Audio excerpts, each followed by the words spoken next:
Nós estamos aqui na Catedral Basílica de Salvador, no Terreiro de Jesus, onde existia o Colégio dos Jesuítas, na época de Padre Antônio Vieira, para onde ele fugiu aos 15 anos para ser padre. É nesse chão que esteve enterrado o Padre Antônio Vieira. Nós vamos conversar sobre isso com o professor de religião do Colégio Padre Antônio Vieira, aqui de Salvador, o Franklin Alves Pereira. Me diga uma coisa, ele foi enterrado aqui quando morreu. Ele estava aqui no Colégio dos Jesuítas ao morrer? Isso mesmo. No ano de 1697, o Padre Antônio Vieira faleceu aos 89 anos de idade, aqui nas dependências do colégio, e foi sepultado aqui. Na época, os túmulos não eram identificados com nomes, apenas com números. Provavelmente o ministro, o irmão ou padre da residência dos jesuítas, possuía uma lista com os nomes e os números que identificavam os túmulos. Mas sabemos também que depois o corpo dele foi exumado e foi posto numa caixa. Essa caixa ficou no colégio, guardada provavelmente pelo irmão, pelo ministro da residência. E quando os nossos jesuítas foram expulsos daqui do Brasil em 1759, a mando do Marquês de Pombal, dizem que os restos mortais do Padre Antônio Vieira foram encaminhados a Portugal com alguns pertences, mas infelizmente dizem que o navio naufragou. Então nós perdemos os restos mortais do Padre Antônio Vieira. Mas ele foi de fato sepultado aqui porque era um costume que quando os jesuítas faleciam daqui do colégio, todos eram sepultados aqui na capela do colégio.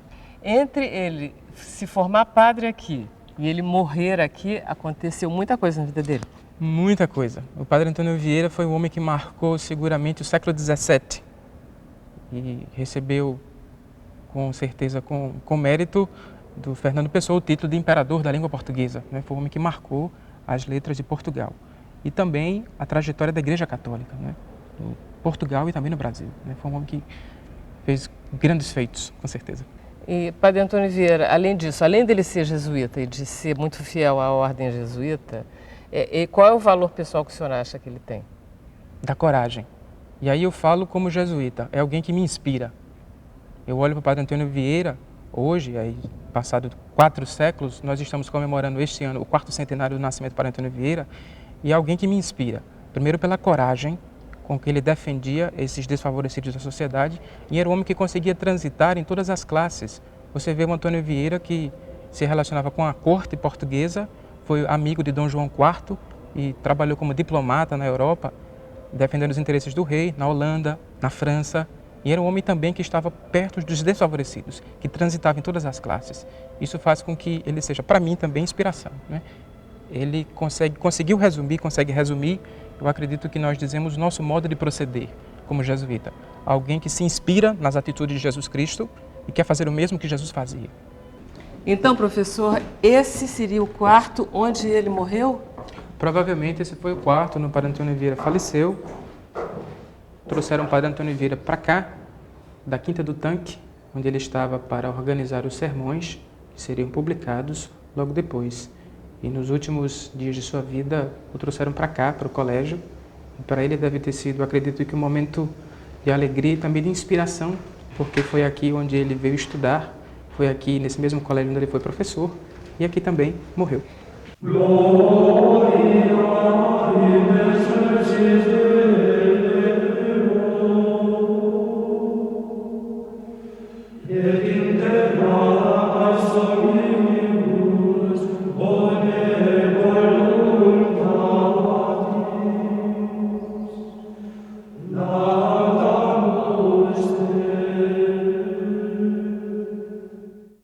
Nós estamos na Quinta do Tanque, onde Antônio Vieira passou os últimos 15 anos de sua vida.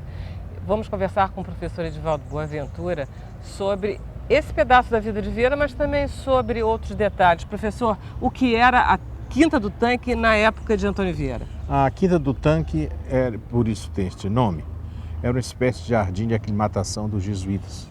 Eles tinham aqui os tanques de água onde aclimatavam as árvores que vinham do Oriente, né? Por isso que nós temos tantas frutas do Oriente no Brasil. E aqui também era uma espécie de um recolhimento, não era uma casa, não era um colégio, uma espécie de um recolhimento. O Vieira, então, já no fim da vida, nos últimos 15 anos, vem para aqui, sobretudo para revisar seus sermões e fazer nova edição dos seus sermões. Para isso ele tinha um secretário, embora já estivesse bastante doente. O último ano ele ficou tão doente que teve que ir para a cidade. Professor, quando o Vieira chegou em Portugal, ele é brilhante. Como era a Bahia para formar uma pessoa tão brilhante? A Bahia tinha um colégio, o Colégio Geral dos Jesuítas, né, que dava aulas de filosofia e de teologia. Não era faculdade, nem podia dar o doutorado, né, não podia dar o doutorado, mas eram os cursos adiantados de filosofia e de teologia. É aqui que ele se forma, é nesse ambiente que ele se forma. Dos jesuítas, né? E daqui vai até Pernambuco, mas volta, é aquele que se instrui. Daí porque ele chega criança aqui com 6 anos e sai com 30 e tantos com a restauração portuguesa de 1640. Existiam muitos livros nas bibliotecas dos conventos? Acredito que existiam livros das bibliotecas do convento, como do Colégio Jesuítas, do Mosteiro de São Bento, que até hoje é uma grande biblioteca, compreendeu? Dos carmelitas, dos franciscanos. A educação, toda a educação dessa época, como todos nós sabemos, é inteiramente das ordens religiosas. Tem um cunho religioso muito marcante. Vieira, então, tira partido disso, como menino prodigioso.